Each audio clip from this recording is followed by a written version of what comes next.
हर हर महादेव, जय जय शिव शंभु। प्रिय भक्तों, क्या आपका जीवन धन की कमी और संघर्षों से घिरा हुआ है? क्या आप नौकरी या व्यापार में बार बार आ रही बाधाओं से परेशान हैं? तो अब चिंता करने की कोई आवश्यकता नहीं है, क्योंकि आज हम आपके लिए लेकर आए हैं देवों के देव महादेव का एक ऐसा शक्तिशाली और चमत्कारी मंत्र, जिसका जाप या श्रवण मात्र से आपकी सारी मुश्किलें दूर हो जाएंगी और आपके घर में सुख समृद्धि का वास होगा। यह मंत्र सिर्फ आज का नहीं है, बल्कि इसकी उत्पत्ति स्वयं महादेव ने की थी। पौराणिक कथाओं के अनुसार सबसे पहले भगवान शिव ने अपने 5 मुखों से नमः शिवाय मंत्र का उच्चारण किया था और इसे भगवान ब्रह्मा को प्रदान किया था। एक अन्य कथा के अनुसार सर्वप्रथम इस मंत्र का जाप भगवान विष्णु ने किया था। उन्होंने इस मंत्र का जाप कर महादेव की घोर तपस्या की, जिससे प्रसन्न होकर भगवान शिव ने उन्हें सृष्टि का पालनहार बनने का वरदान दिया। इस प्रकार यह मंत्र न केवल मोक्ष का मार्ग दिखाता है, बल्कि सांसारिक सुख और सफलता भी प्रदान करता है। भगवान भोलेनाथ, जिन्हें त्रिलोकीनाथ, नीलकंठ और भोले बाबा जैसे अनगिनत नामों से पुकारा जाता है, वे अपनी दया और करुणा के लिए जाने जाते हैं। वे सृष्टि के पालक भी हैं और संहारक भी। उनके एक नाम से ही भक्तों के सारे पाप और कष्ट दूर हो जाते हैं। उनकी शक्ति असीम है और उनका आशीर्वाद पाने वाला व्यक्ति हर संकट से आसानी से निकल जाता है। यह मंत्र सिर्फ धन दौलत पाने का जरिया नहीं है, बल्कि यह आपकी आत्मा को शुद्ध करता है, आपके मन को शांति देता है और आपको जीवन की सही दिशा दिखाता है। जब आप सच्चे मन से भगवान शिव का ध्यान करते हैं, तो वे आपकी हर पुकार सुनते हैं। उनका आशीर्वाद उन पर होता है जो श्रद्धा और भक्ति से उनका स्मरण करते हैं। तो आइए पूरी श्रद्धा और भक्ति के साथ इस दिव्य और शक्तिशाली मंत्र का 108 बार जाप करें। इस जाप से आपके जीवन में सकारात्मकता आएगी, सभी कष्टों का नाश होगा और महादेव की कृपा से आपका जीवन खुशियों और धन धान्य से भर जाएगा। ॐ त्र्यम्बकं यजामहे सुगन्धिं पुष्टिवर्धनम् उर्वारुकमिव बन्धनान् मृत्योर्मोक्षीयमामृतात्।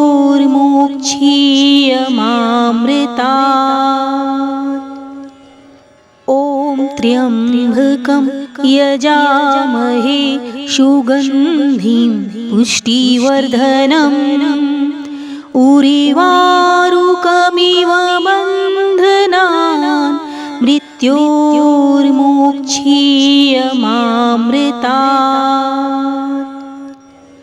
ॐ त्र्यम्बकं यजामहे सुगन्धिं पुष्टिवर्धनम् उर्वारुकमिव बन्धनान् मृत्योर्मोक्षीयमामृतात्।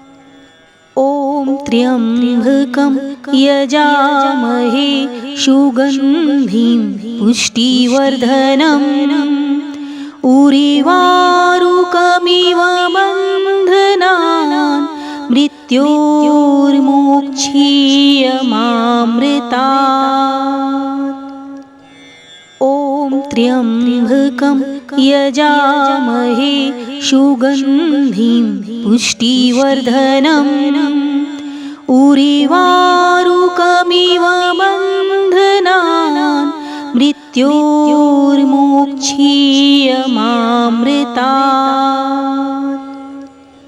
ॐ त्र्यम्बकं यजामहे सुगन्धिं पुष्टिवर्धनम् उर्वारुकमिव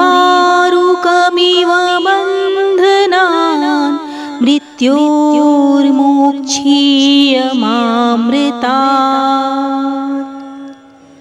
ॐ त्र्यम्बकं यजामहे सुगन्धिं पुष्टिवर्धनम् उर्वारुकमिव बन्धनान् मृत्योर्मोक्षीयमामृतात्। ॐ त्र्यम्बकं यजामहे सुगन्धिं पुष्टिवर्धनम् उर्वारुकमिव बन्धनान् मृत्योर्मोक्षीयमामृतात्।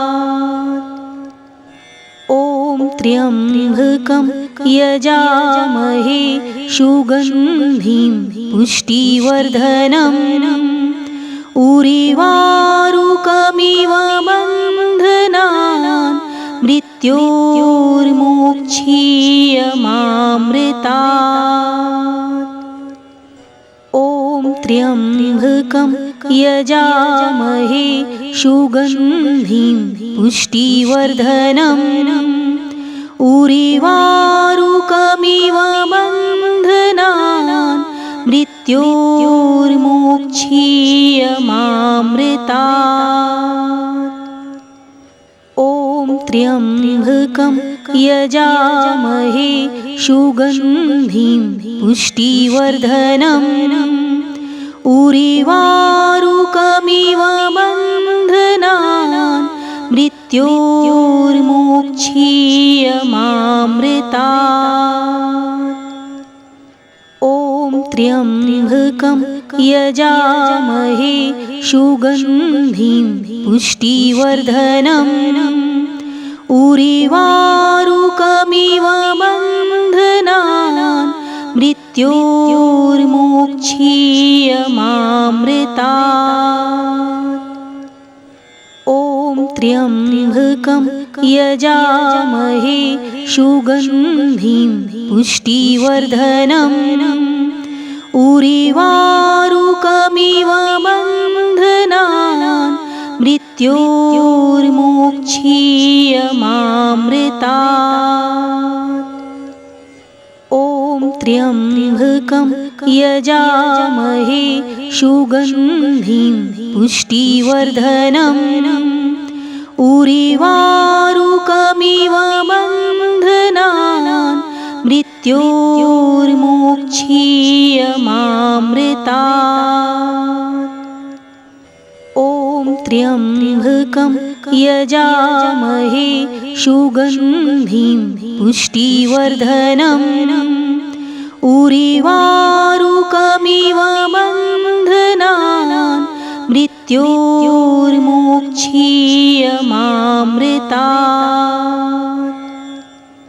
ॐ त्र्यम्बकं यजामहे सुगन्धिं पुष्टिवर्धनम् उर्वारुकमिव बन्धनान् मृत्योर्मोक्षीयमामृतात्। ॐ त्र्यम्बकं यजामहे सुगन्धिं पुष्टिवर्धनम् उर्वारुकमिव बन्धनान् मृत्योर्मोक्षीयमामृतात्। ॐ त्र्यम्बकं यजामहे सुगन्धिं पुष्टिवर्धनम् उर्वारुकमिव बन्धनान् मृत्योर्मोक्षीयमामृतात्।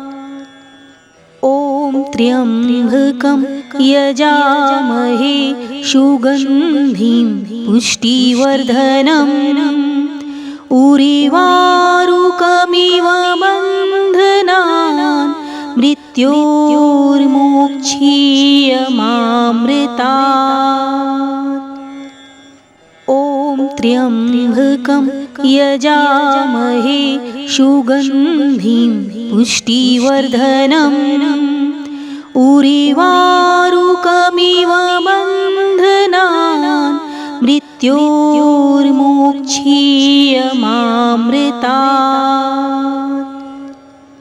ॐ त्र्यम्बकं यजामहे सुगन्धिं पुष्टिवर्धनम् उर्वारुकमिव बन्धनान् मृत्योर्मोक्षीयमामृतात्। मृत्योर्मोक्षीयमामृतात्।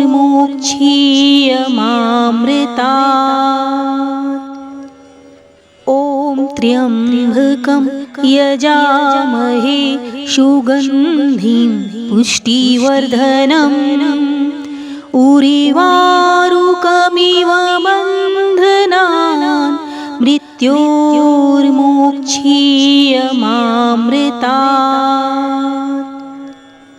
ॐ त्र्यम्बकं यजामहे सुगन्धिं पुष्टिवर्धनम् उर्वारुकमिव बन्धनान् मृत्योर्मोक्षीयमामृतात्।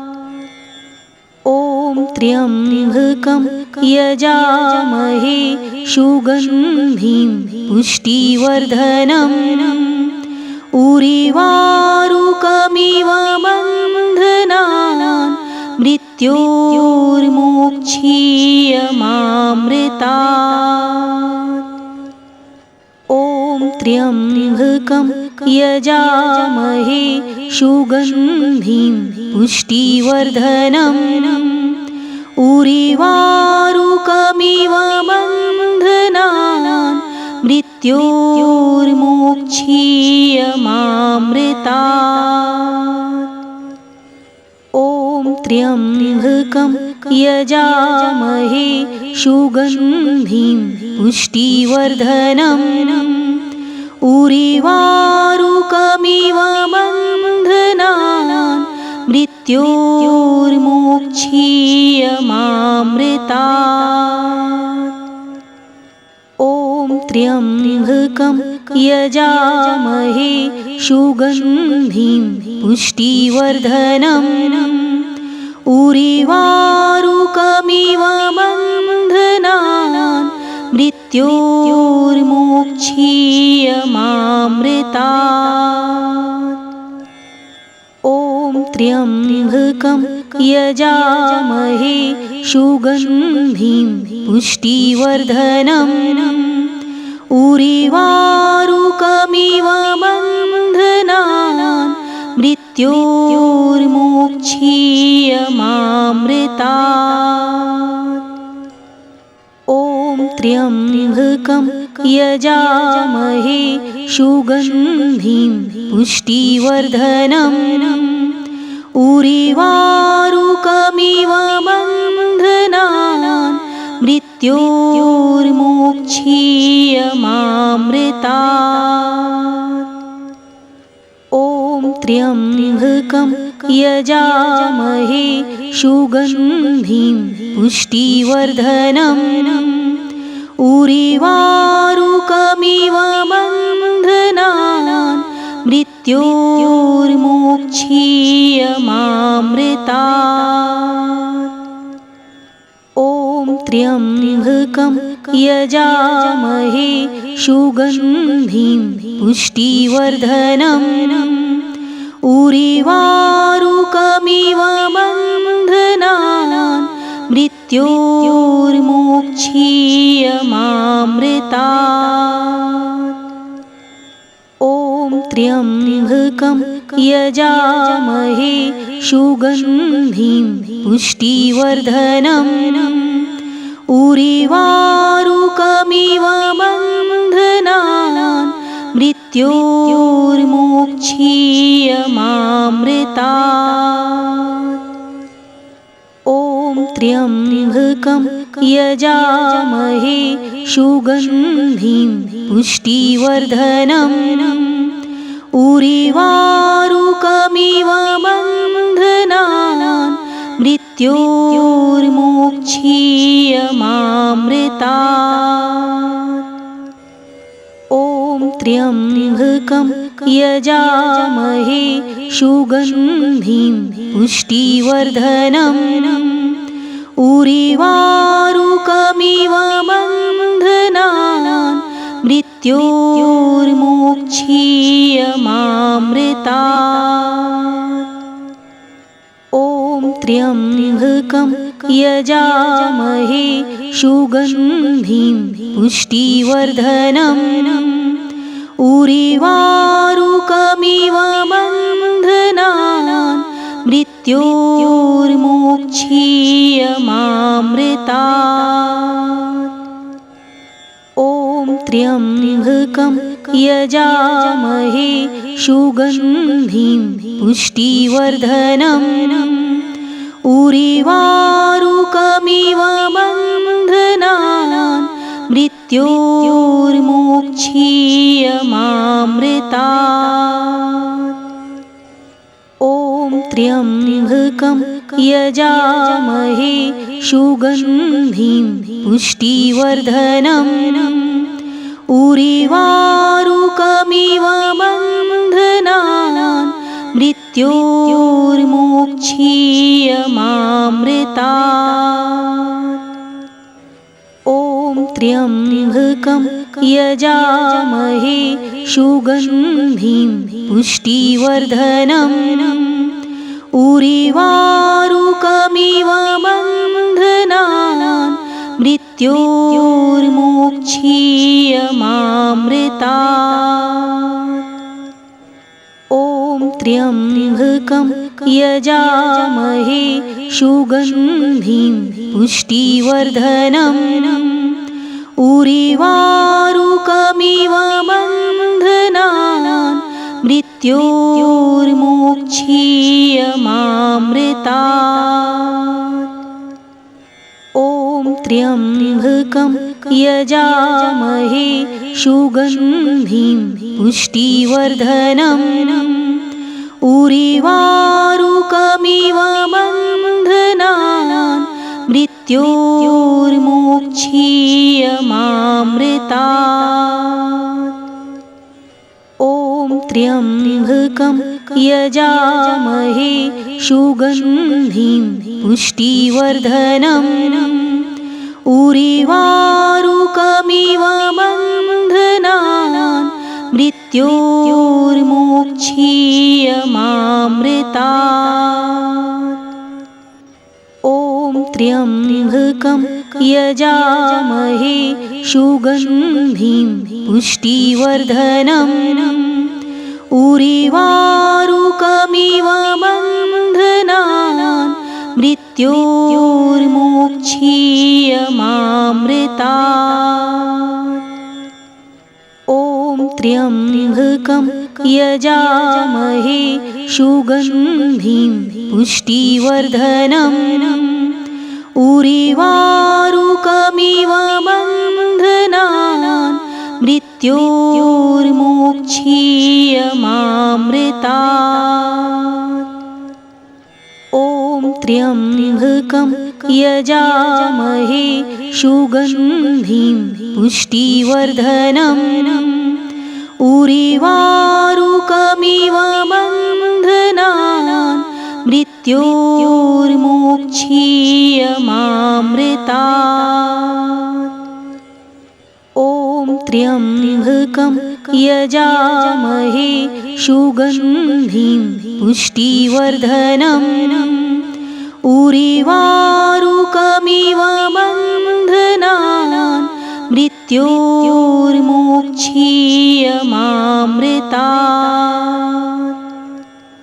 ॐ त्र्यम्बकं यजामहे सुगन्धिं पुष्टिवर्धनम् उरीवारुकमिव बन्धनान् मृत्योर्मोक्षीयमामृतात्।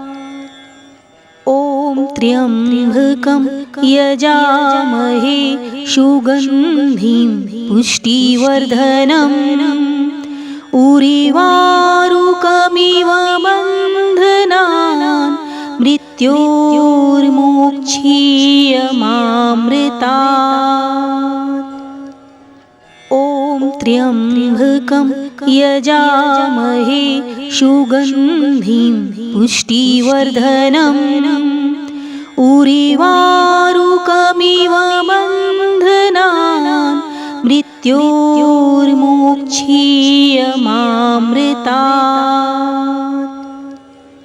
ॐ त्र्यम्बकं यजामहे सुगन्धिं पुष्टिवर्धनम् उर्वारुकमिव बन्धनान् मृत्योर्मोक्षीयमामृतात्। ॐ त्र्यम्बकं यजामहे सुगन्धिं पुष्टिवर्धनम् उर्वारुकमिव बन्धनान् मृत्योर्मोक्षीयमामृतात्।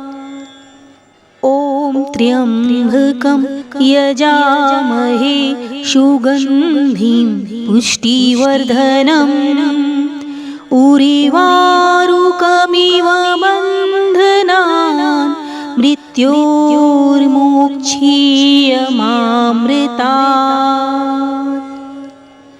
ॐ त्र्यम्बकं यजामहे सुगन्धिं पुष्टिवर्धनम् उर्वारुकमिव बन्धनान् मृत्योर्मोक्षीयमामृतात्।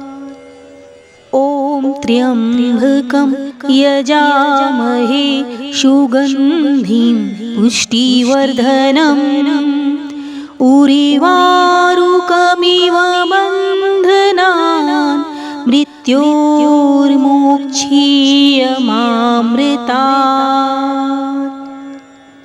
ॐ त्र्यम्बकं यजामहे सुगन्धिं पुष्टिवर्धनम् उर्वारुकमिव